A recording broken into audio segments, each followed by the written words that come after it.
अनुमान है सत भयंकर रूप नेला रागासा बहिला 300 बेगरे पवन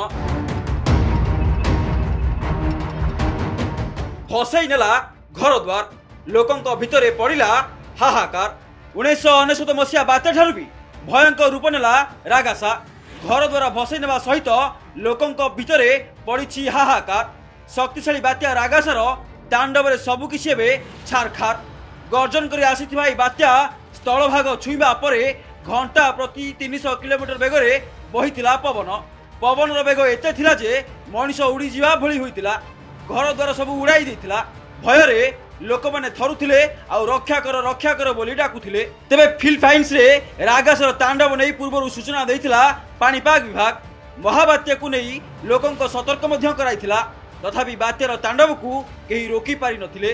यार प्रभाव रे केवल फिलिपाइन्स नुहे फिलिपाइन्स व्यतीत हांगकांग ताइवान एवं चीन पर पड़ी यार प्रभाव फल ताइवान समस्त विमान उड़ान को बंद कर दिया जाइछि। आगामी 36 घंटा पई हांगकांग विमानबंदर को समस्त विमान उड़ान बंद करा जाइछि।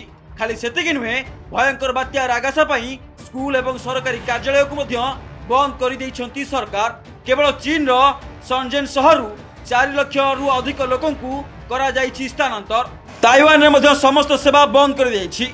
बन्या एवं झड़ आशंका को दृष्टि रखी यह निष्पत्ति नहीं सरकार।